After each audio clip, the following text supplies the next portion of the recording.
Greetings, I am Hyper Metal Sonic. I am here to Metal Sonic. What are you doing here? Figure it out. Get out. Now. Fine. But I will come back. Constantly. And usually. Hello ladies and gentlemen, welcome back to my review of Final Fantasy 13. Let's start where we left off, shall we? Let's talk about the aesthetics of the game. This game looks beautiful. I mean, seriously, the graphics are amazing. The most beautiful of the chapter, this would be Chapter 2 or Chapter 13. I prefer Chapter 2. Well, honestly, as its entire crystal ocean, this game looks amazing. They look like anime characters brought into the real world, in my opinion. Now, the aesthetics out of the way, other than the fact of a few clunky fingers maybe here and there, let's talk about the music. The music is beautiful. Most of the songs are really amazing. A few of them have burnt their way into my ears, though. Oh, and during the final level, whenever you go into a battle sequence that isn't the final boss, you end up hearing it, and I hate that sound. And the song is pretty good, though. The main theme of the game. They mainly have a lot of different versions of the exact same song, but it still works for the game. It has a beautiful song, The Promise, by I don't know, but it's from Final Fantasy 13, and it's amazing. The Japanese version of the main theme is pretty good too. This game is great. Now, as for gameplay, let me tell you what it is. This is different from your average Final Fantasy, and I like this better than any of the other kind of styles anyways, but basically, you have a team of 3. That team will all attack at the same point. 2 of them will be CPUs, while 1 will be you. If that one person that's you dies, then you all die. It's basic, like usual stuff. If I like it. Well, not necessarily that part where if you die, everyone else dies. But every RPG I've played other than Final Fantasy X has had that. But there's the big important part of the gameplay itself. So as you go through the story, you'll gain Eidolons who are trialed by combat. I'd say each character will get an Eidolon, some very late in the game, and some very early. Trust me, the best of the Eidolons is Odin, by my opinion anyways. The others are good, but I just like Odin better. Now, Eidolons are near as powerful or useful as any of the other monsters you can have summoned in the old games. Their only use is to cause a bit of damage, but when you face stronger enemies, they won't do much. But they will heal your entire team, which is good. And since your Eidolon does technically have life, but it has a time limit to it, that you don't have any cheap moments, usually. But his next part of the paradigms. Because the paradigms are basically your sets of combat systems. There's Command, which is basically just a physical force that keeps the enemy at the enemy's stagger point from going down a level. But the stagger point is the point when the enemy can be hurt the most. They can be stopped before they attack. They can do that. Once the enemy's stagger point is full, you can take the most difficult or hard to defeat. By hard, I mean completely be difficult to cause damage to, but not at all dangerous. You can cause those enemies to be taken out in a few hits. Cool stuff. The final is the Commando keeps the bar from lowering as quickly as it usually does. Ravager is basically either raw power, or using magical attacks that would involve weaknesses and stuff like that. Out of magic stuff. That power is very useful. Well, as it raises the stagger thing, but sadly, if you're just using plain Ravager, or the point will instantly go down as soon as you're done. On using the attack in it if it doesn't fill up the stagger point anyways. But then there's Medic, which, well, that's self-explanatory. They use medical attacks. It's a lot more, I don't know, organized, I'd say, than the others, I guess. Next, we have Synergies, which basically just enhances your teammates and you to help you gain some advantage. It's very helpful. You can speed up the speed of your attack charging. Yeah, you have to, like, charge up your attack. Like, there's a bar that will decrease when you attack and then slowly increase when you're done. It's very useful to use that as there will be enemies that will decrease the speed of you or charging or whatever. Then there's the Saboteur, which basically he causes problems for the enemies, such as slowing down their attack speed and weakening their defenses, making them weaken into all the elements that are just normal to them. Stuff like that. And then there's Sentinel, which basically distracts the enemies that are too difficult to just attack constantly, and use a healer to help you, like a certain motorcycle kind of thing you face later in the game.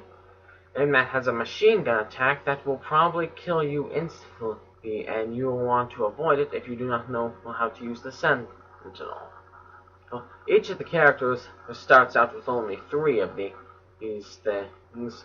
Later in the game you'll get the others, but I honestly just stick to what I'm good at, as they have to start out at level 0 or when you get them, which I do not like. Why can't they start at 3? It's just a nitpick here, but I think if they were going to add in those parts, they should have added them earlier in the game. And so you weren't so full to the brim with what you constantly have.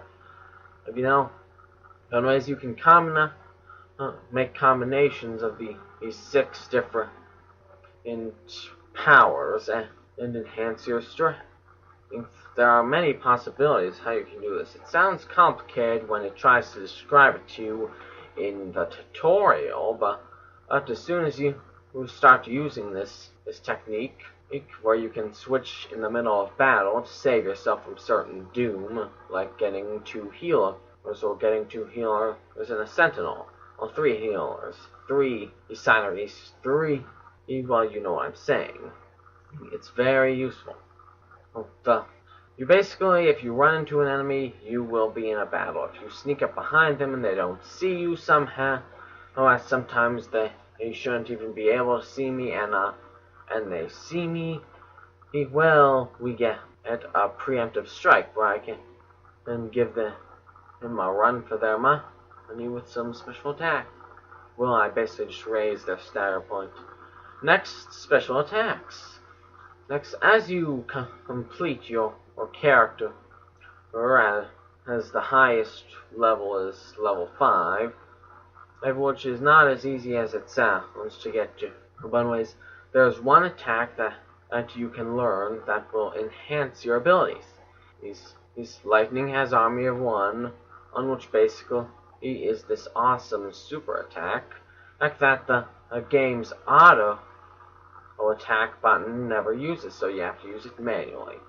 The best way to do this is to either use auto attack when you're in a certain form, like maybe Commando or Ravager, but when you're a medic, when you're a medic, or perhaps a Synergist, I think it would be better, or a Saboteur. I think it would be better just pick your own attacks, because the thing does not want to use everything you want to use, so, that kind of thing.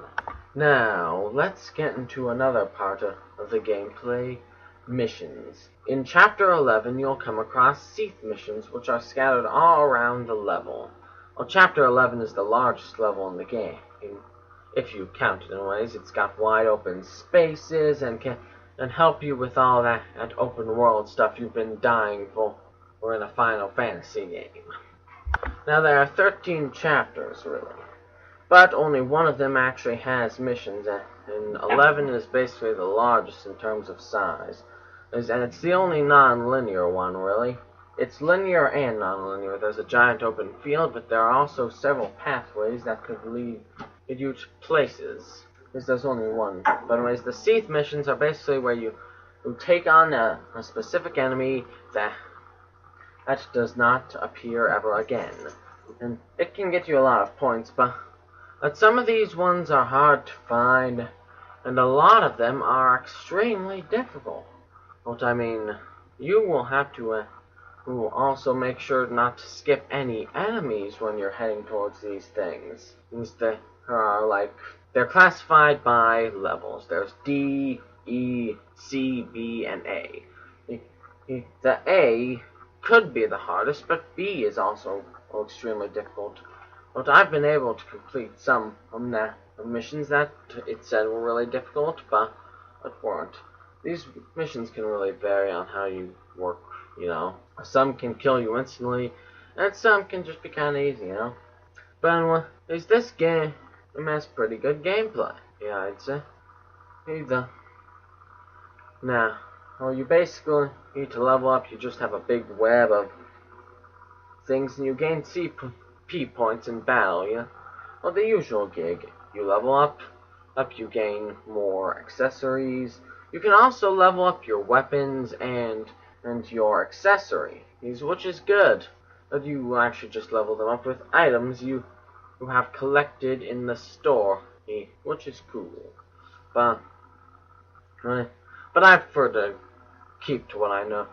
I usually have had my starter weapons, you know, for safekeeping. And this game is actually really fun. People are gonna say that the gameplay is mindless. Well, depending on what kind of battle it is yes, if the battle is really easy, but if you're facing like one of the giant turtle enemies that just have to step to cause damage to you, it's not gonna be a cakewalk. There will be certain battles that will be really easy, some will be very difficult. And every game is mindless button mashing. Let me think. Sonic the Hedgehog, to homing attack you, will press A, hooray. A Halo, will press the R trigger, or to shoot down your enemy.